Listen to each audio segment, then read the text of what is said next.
The first thing Maya Rodriguez registered wasn't the man, but the sound. It was the specific, gut-wrenching whine of a city in distress, sirens climbing over each other in a desperate chorus.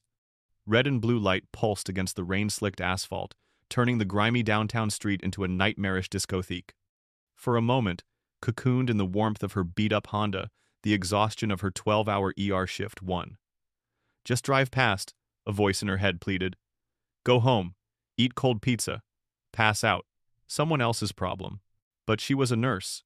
There was no such thing as someone else's problem. She saw the epicenter of the chaos outside a 24-hour diner, its neon sign casting a sickly green pallor on the scene.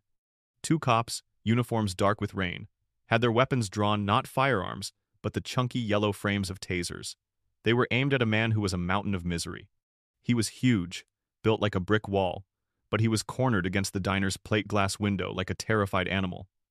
His hands were up, but not in surrender. They were raised to ward off invisible demons, his head shaking back and forth in a frantic, silent plea. Maya killed her engine, her heart thumping a heavy, clinical rhythm against her ribs.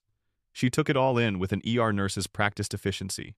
The man's dilated pupils, visible even from 20 feet away. The tremor in his thick arms. The combat stance that wasn't aggressive, but purely defensive. The dog tags hanging from his neck, catching the flashing lights. This wasn't a criminal. This was a soldier lost in a war zone that only he could see. "Stay back, ma'am.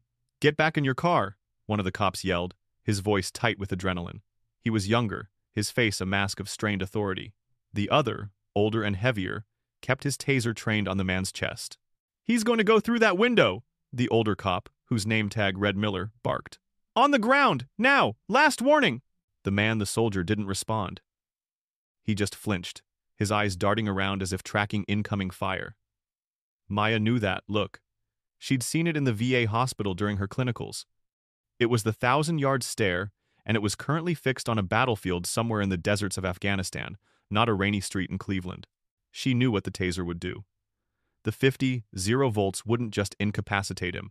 It would be a catastrophic shock to a system already overloaded with cortisol and adrenaline. It could trigger a heart attack. At the very least, it would confirm his terrified delusion that he was under attack, cementing the trauma so deep it might never be dislodged. The pleading voice in her head was screaming at her now. Not your patient, not your hospital, not your problem. But it was. It always was. Maya got out of her car, leaving the door ajar. The cold, damp air hit her, smelling of wet pavement and exhaust fumes. She pulled her stethoscope from her work bag, a subconscious reflex, letting it hang around her neck like a shield. She held her empty hands up, palms forward. "Sir, officer, don't shoot him," she called out, her voice steadier than she felt. Miller swiveled his head, his face contorting with rage. "Who the hell are you? I said get back. This is an official police scene." "My name is Maya Rodriguez. I'm a registered nurse," she said, taking a slow, deliberate step forward. "He's not being non-compliant. He's dissociating. He's having a severe PTSD episode. I don't care what he's having.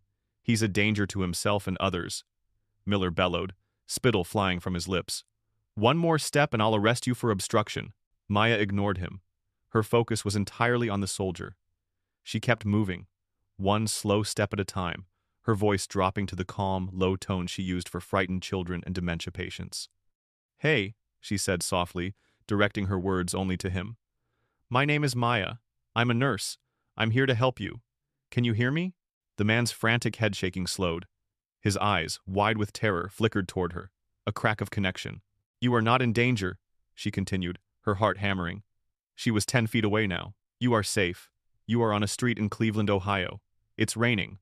There are lights. I know they're bright. But no one is going to hurt you. Ma'am, I'm warning you. This is your last chance." Miller's voice was a roar of fury and frustration. He took a step toward her, but his younger partner put a hand on his arm, his own expression uncertain. Maya stopped about 5 feet from the soldier, planting her feet. She turned her body slightly, creating a physical barrier, a small, 5'5" woman in faded blue scrubs between the soldier and the police.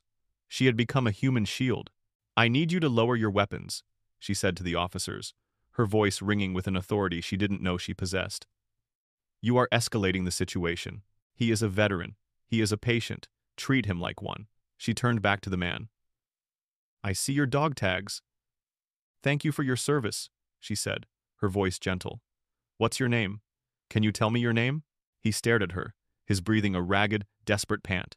His lips moved, but only a dry whisper came out. Sully?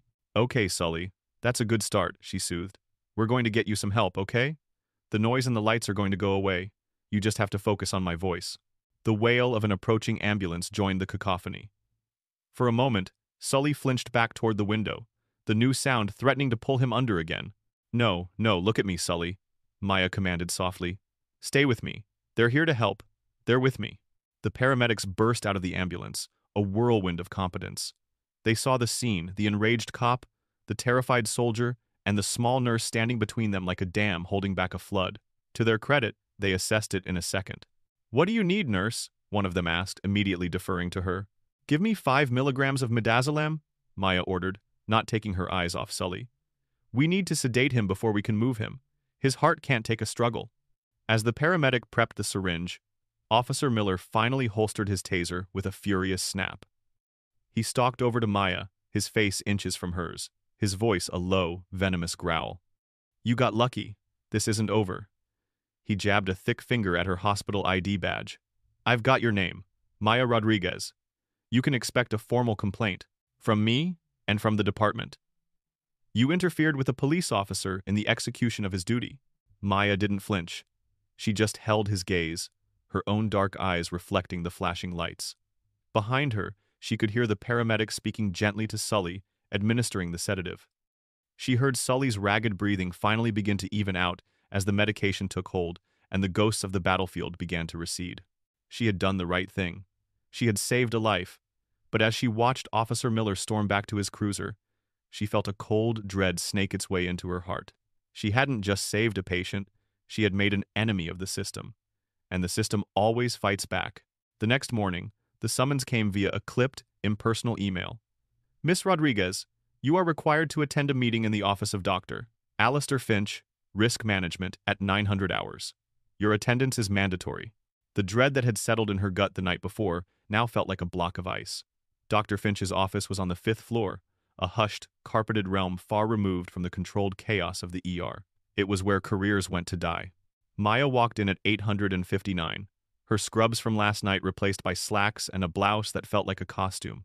The office was an exercise in minimalist intimidation. A large mahogany desk, 2 leather chairs facing it like an interrogation box, and a single, abstract painting on the wall that looked expensive and meaningless. Dr. Finch sat behind the desk, a man in his late 50s with perfectly coiffed silver hair and a suit so sharply tailored it could have drawn blood. He didn't look like a doctor, he looked like the lawyer who defends doctors. And sitting in the other chair, his bulky frame overflowing its edges, was Officer Miller. He gave Maya a look of grim satisfaction. It was an ambush. Miss Rodriguez.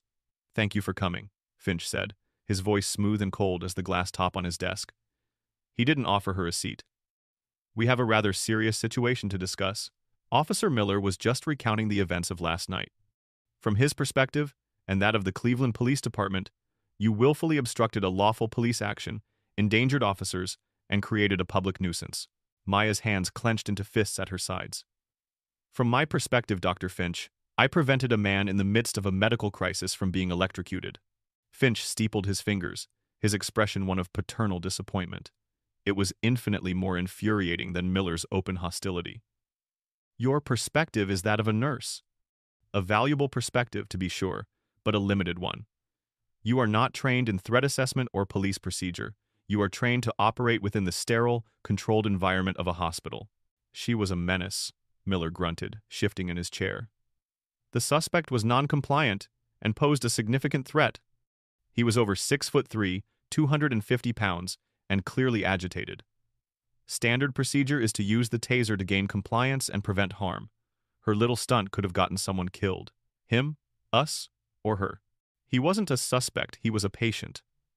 Maya shot back, her voice sharper than she intended. His name is Sergeant Cole Sullivan. He's a decorated Marine. He was unarmed and terrified. I recognize the signs of acute PTSD. Using a taser would have been tantamount to torture. Finch raised a placating hand. Please, Miss Rodriguez, let's not get mired in semantics. The issue here is not the patient's diagnosis. but your actions. You left the scene of your employment. You engaged with law enforcement against their explicit orders. You administered medical advice and direction without authority in a non-clinical setting. Do you have any idea of the liability exposure you have created for this hospital? The word hung in the air. Liability. That was all this was about. Not a man's life, not a nurse's duty. It was about lawsuits and insurance premiums. My duty of care doesn't end when I clock out, Maya said, her voice low and steady. The Nightingale Pledge doesn't have a geographic boundary. A small, humorless smile touched Finch's lips. Ah, the Nightingale Pledge. A beautiful, noble sentiment. Unfortunately, it is not a legal document. Our hospital bylaws and the city ordinances you violated, however, are. Officer Miller has filed a formal complaint. He would be well within his rights to press charges for obstruction. Maya felt the floor drop out from under her. Charges? They wanted to press charges? What do you want from me? She asked, the fight draining out of her. For now, we just want to contain the damage, Finch said, leaning forward. His voice became conspiratorial, as if they were suddenly on the same side. I've spoken with the city attorney. The police department is willing to let the obstruction charge go, provided we handle this internally. They don't want the press that would come with arresting a hero nurse. Bad optics. He said the word hero as if it tasted like sour milk. And how are you handling it internally? Finch sat back, all business once more. Effective immediately, you are on paid administrative leave pending a full investigation by this office and the nursing board. You are not to set foot on hospital grounds unless requested. You are to have absolutely no contact with the patient, Sergeant Sullivan, or his family. Is that understood? It wasn't a question. It was a verdict. Her career, her license, her entire future was hanging by a thread, and Finch was holding the scissors. The rage that had been simmering inside her now felt cold and heavy. It was the rage of impotence. She was a good nurse. She had done a good thing. And she was being punished for it by two men who saw the world not in terms of right and wrong, but in terms of protocol and liability. I understand, she said, the words feeling like ash in her mouth. Good, Finch said, offering a dismissive nod. You may go. Maya turned and walked out of the office, not giving Miller the satisfaction of another glance. She walked down the hushed hallway, her footsteps silent on the plush carpet. She passed doctors and nurses, her colleagues who averted their eyes. News traveled fast in a hospital. She was already a pariah. On her way out, she took a detour past the cardiac ICU. She approached the unit clerk, a friendly woman named Brenda she'd known for years. Brenda, can you tell me which room Sergeant Sullivan is in? I was the admitting nurse from the field last night. It was a small lie, but she had to know. Brenda's smile faltered. She glanced over her shoulder nervously. Oh, Maya, I can't. I'm sorry. Dr. Finch's office put a note in his chart. Total information lockdown, only approved personnel. Her eyes were filled with pity. I heard what happened. It's garbage. Thanks, Brenda, Maya mumbled, turning away. The system wasn't just pushing her out. It was building walls around the very person she had tried to save, ensuring she was completely and utterly alone. As she stepped out into the bright, indifferent sunshine, Maya felt a profound sense of isolation. She had stood up to two armed police officers, but the quiet, bureaucratic cruelty of a man in a suit was infinitely more terrifying. The next 24 hours were a special kind of hell, a purgatory of silence and anxiety. Maya's small apartment, usually her sanctuary after a chaotic shift, felt like a prison cell. Every time the phone rang, her stomach lurched, expecting a call from the nursing board. Every email notification was a potential termination letter. She obsessively cleaned her kitchen, scrubbed her bathroom, and rearranged her books, anything to keep her mind from spiraling. She replayed the scene at the diner 100 times, her own voice and Miller's angry shouts echoing in the quiet of her living room. Had she been reckless? Had she overstepped? But every time, the answer was the same. No. She would do it again, 1,000 times over. On the second day of her suspension, late in the afternoon, the silence was broken by a sharp, authoritative knock on her door. It wasn't the hesitant tap of a delivery person or the cheerful rap of a neighbor. It was a sound that commanded attention. Her heart hammered against her ribs. The police, she thought. Miller changed his mind. She peered through the peephole and her blood ran cold. It wasn't a police officer. Standing on her welcome mat was a man who seemed to have been carved from granite. He was tall, ramrod straight, with a face that held no emotion and eyes that seemed to see right through the door. but it was his uniform that stole her breath. It was the deep green of the Army's service uniform, adorned with a constellation of ribbons and medals on the chest. On each shoulder, 3 silver stars were pinned. A lieutenant general, Maya fumbled with the lock, her hands trembling. She opened the door. The man was even more imposing up close. He filled her entire doorway, an aura of absolute, uncompromising power rolling off him in waves. "Maya Rodriguez?" he asked. His voice wasn't loud, but it was deep and resonant, a voice accustomed to giving orders and having them obeyed without question. "Yes," she whispered. "I am Lieutenant General Marcus Thorne," he said, his eyes scanning her apartment over her shoulder, assessing it in a single, dismissive glance. "I was Sergeant Sullivan's commanding officer. May I come in?"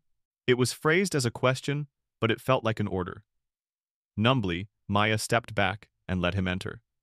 He moved with a quiet economy of motion, his polished shoes making no sound on her hardwood floor. He stood in the center of her small living room, making it feel instantly smaller, instantly invaded. Maya closed the door, her mind racing. Why was a 3-star general at her door? Was he here to thank her? The hope was a fragile flicker that was almost immediately extinguished by the cold severity of his expression. "I've been briefed on the incident involving Sergeant Sullivan," he began, turning to face her. "I've read the police report from Officer Miller and the internal summary from your hospital's administrator, Dr. Finch." "Then you know I was just trying to help him," Maya said, finding a sliver of her voice.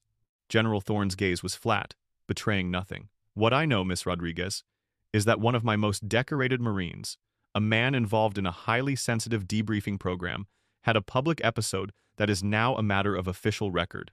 What I know is that a civilian with no security clearance and no operational authority inserted herself into a volatile situation, countermanded police instructions, and turned a containable incident into a bureaucratic nightmare.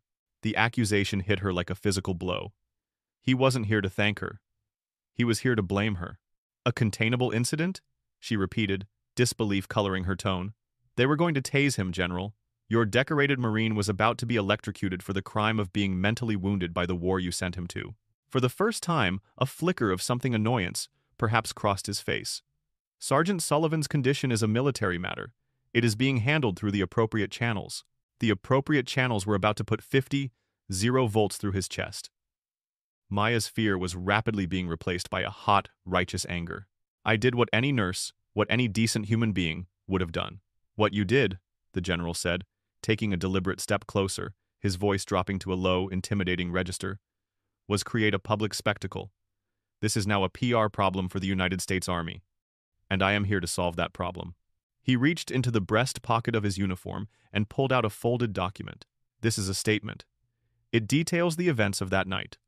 It clarifies that Sergeant Sullivan was suffering from temporary disorientation, that the CPD acted with professional restraint, and that a local nurse provided minor supplementary assistance before the situation was calmly resolved by paramedics." He held it out to her.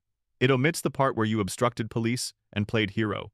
It paints a picture of calm, interagency cooperation. I need you to sign it." Maya stared at the paper, then back at his implacable face. He wanted her to lie. He wanted her to erase her own actions, to validate Miller's aggression, to help him sweep the ugly reality of his soldiers' trauma under the rug. "No," she said. The word was quiet, but it filled the room. The general's jaw tightened almost imperceptibly. "I don't think you understand, Miss Rodriguez. Your career is currently under review. A young woman like you has a long road ahead. It would be a shame to find it full of potholes. Your cooperation here would go a long way towards smoothing things over with the hospital and the city." It was a threat, wrapped in the guise of fatherly advice. "You want me to sign a lie to protect the Army's reputation?" Maya said, her voice shaking with a mixture of fear and fury. "What about protecting him? What about Sully? He wasn't a problem to be managed, General. He was a man drowning, and everyone in a position of authority was standing on the shore, getting ready to throw rocks. I just threw him a lifeline." She took a step toward him, closing the distance he had created. For a moment, it was just the two of them, a battle of wills in the middle of her living room, the young, suspended nurse, and the powerful, decorated general. "I will not sign your statement," she said, her voice clear and strong. "I will not be a party to minimizing his pain. He deserves better than that. He deserves better from you." General Thorne stared at her for a long, silent moment. His face was a mask of controlled discipline, but she could see the surprise in his eyes. He was a man who was not used to being told no. He slowly retracted the document, folding it neatly and tucking it back into his pocket. "You are making a mistake, nurse," he said, his voice as cold as steel. He turned without another word and walked to the door. He paused with his hand on the knob. "Sergeant Sullivan is being transferred to a secure military facility tomorrow morning," he said, not looking at her. "His care is no longer your concern. I will handle this through official channels." He opened the door and was gone, leaving Maya alone in the sudden, deafening silence. She sank onto her couch, her body trembling. She had faced down a police officer. She had stood up to a condescending administrator. And now, she had defied a 3-star general. She had fought for her patient at every turn, and in doing so, she had likely just signed the death warrant for her own career. The system, having failed to intimidate her, now moved to crush her. The next morning, Maya woke up to find her name and face plastered across a local news blog known for its sensationalist, click-driven content. The headline was a masterpiece of character assassination. Nurse's reckless stunt endangers public, cops say. The article, quoting an anonymous source within the CPD, painted her as an emotionally unstable, glory-seeking amateur who had single-handedly escalated a routine wellness check into a dangerous standoff. It twisted her de-escalation into bizarre behavior, and her shielding of Sully into a publicity stunt. Dr. Finch was quoted briefly, expressing deep concern over the actions of a staff member operating outside of professional protocols. The worst part was the comments section, a torrent of vitriol from strangers who had read a 300-word distortion of the truth. "Fire her! Charge her! Attention-seeking idiot, she should be in jail. Probably got someone killed with her wokeness." Each comment was a small, sharp paper cut to her spirit. The system wasn't just firing her, it was trying to make the world hate her. She closed her laptop, feeling sick. Her professional reputation was being systematically dismantled by the very people who were supposed to uphold public trust. They were turning her compassion into a crime.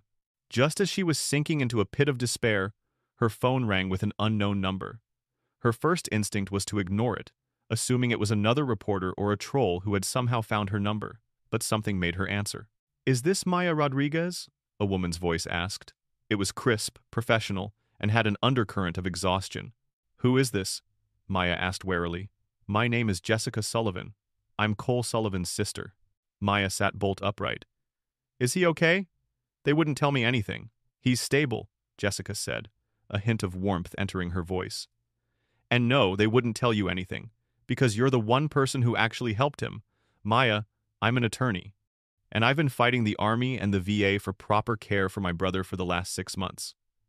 I wanted to call you and thank you. I read the police report, the real one, not the garbage in the press. You saved his life." Tears welled in Maya's eyes.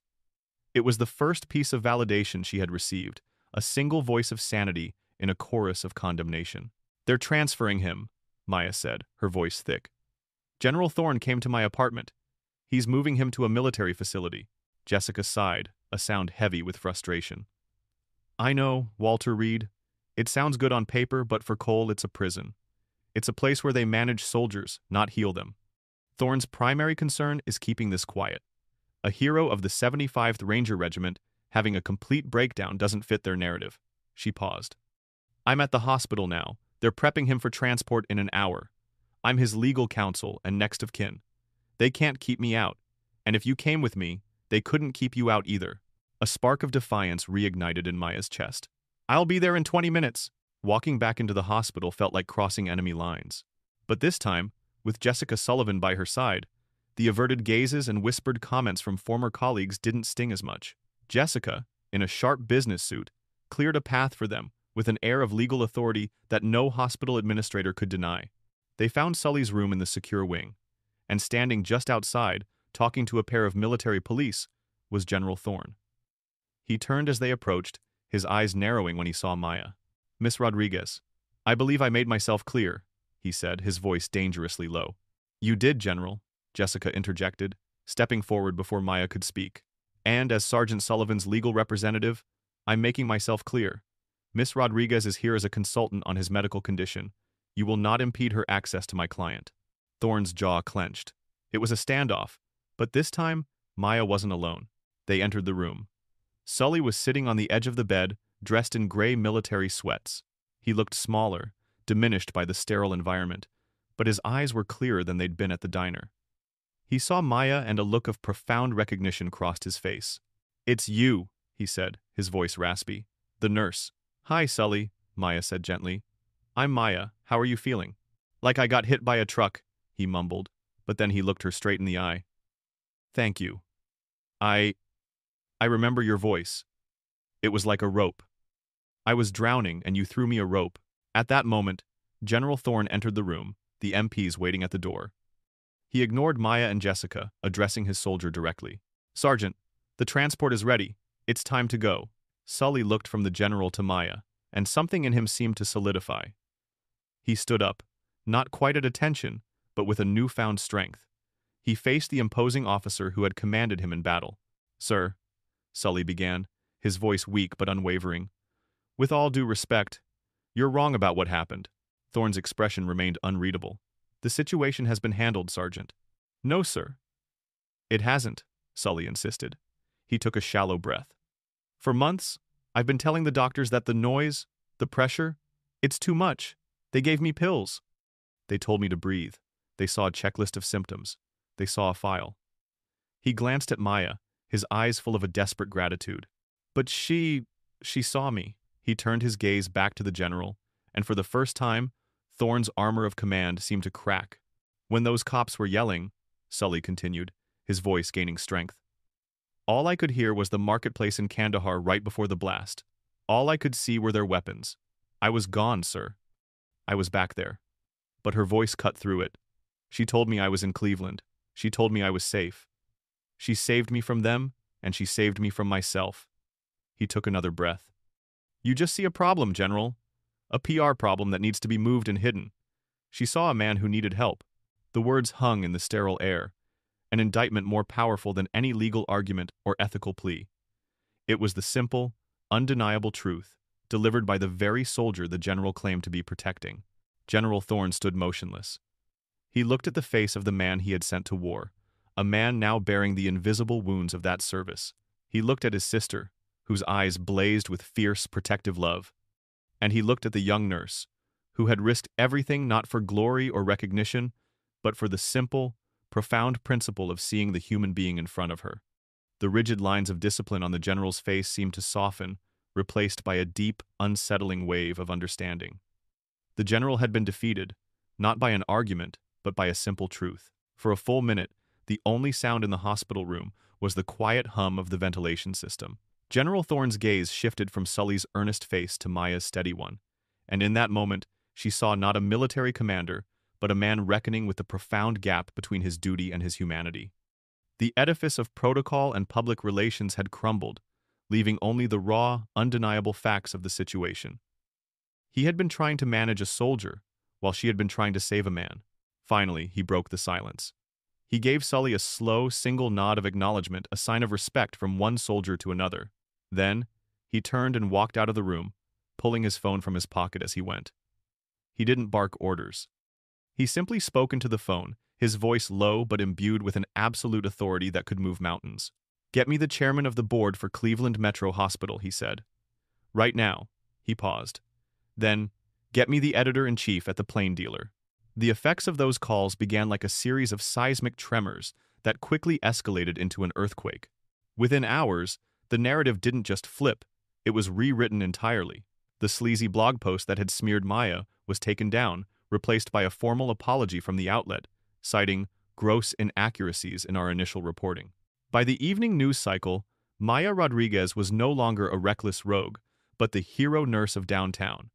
A major news network ran a segment featuring an official statement from General Thorne's office, praising Maya's quick thinking and compassion, and highlighting the urgent need for better civilian understanding of veterans' mental health challenges. The statement was a masterclass in public relations, but at its core was the truth she had fought for. The fallout for the antagonists was swift and decisive. Dr. Alistair Finch was the first to go. An internal memo, leaked to Maya by a triumphant Brenda, announced Finch's immediate resignation to pursue other opportunities, the universal corporate code for being fired in disgrace. The hospital board, under pressure from both the military and the torrent of positive press for Maya, had thrown its soulless risk manager under the bus. Officer Miller was next.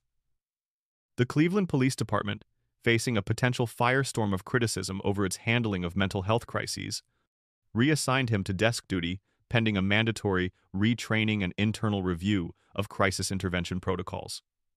He wouldn't be carrying a taser on the streets for a very long time. 2 days later, Maya received a call from the new interim head of the hospital. Her administrative leave was rescinded, her record expunged, but the offer went further.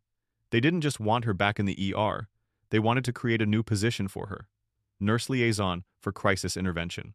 Her job would be to develop and lead a new training program, a bridge between the hospital's medical staff and the city's first responders, focusing specifically on de-escalation for individuals in mental distress, with a special emphasis on veterans. General Thorne, through a military benevolent fund, had already provided the grant money to fund the pilot program for 2 years. It was more than vindication. It was a victory that promised to create real, systemic change. A few weeks later, on a crisp autumn afternoon, Maya drove to a private treatment center nestled in the green, rolling hills outside the city. It was a place of quiet gardens and peaceful walkways, a world away from the sterile confines of a military hospital. She found Sully sitting on a bench near a large oak tree, talking with a therapist. He wasn't wearing military sweats or a hospital gown, but a simple pair of jeans and a hoodie. The haunted, hunted look in his eyes was gone, replaced by a quiet calm. He smiled when he saw her, a genuine, easy smile. "Hey, Maya," he said, standing up to greet her. "Hey, Sully, you look good," she said, and she meant it. The road ahead of him was long, but for the first time he was on the right path. "Feeling better?" he admitted. "They talk to me here. They actually listen." They stood in comfortable silence for a moment, watching the leaves fall. "I never properly thanked you," Sully said. "For everything? You don't have to," Maya replied softly. "Just get better. That's thanks enough." A figure emerged from the main building and walked toward them. A man in a simple civilian polo shirt and slacks. It took Maya a second to recognize General Thorne, stripped of his uniform and the intimidating aura it provided. He looked older, more tired, but his posture was still ramrod straight. He stopped before Maya, his expression serious. "Miss Rodriguez," he said. "I wanted to apologize, in person." He extended his hand. "My objective was to protect the integrity of my institution. I lost sight of the man who served it. You did not. Your sense of duty proved stronger than mine. You were the better commander that day." Maya took his hand, his grip firm and respectful. "Thank you, General." He nodded, then turned his gaze to Sully, a look of profound, almost paternal care in his eyes. "Cole," he said, "take all the time you need. We'll be here when you're ready." As Maya walked back to her car, she glanced back at the two men, the soldier and his general, standing together under the autumn sky. She had faced down a system built of fear, protocol, and liability, armed with nothing but her principles. It had nearly broken her, but she had refused to yield. And in the end, her stubborn, defiant compassion had not only saved one man's life, but had forced a powerful system and a powerful man to rediscover their own humanity. The fight had been worth it.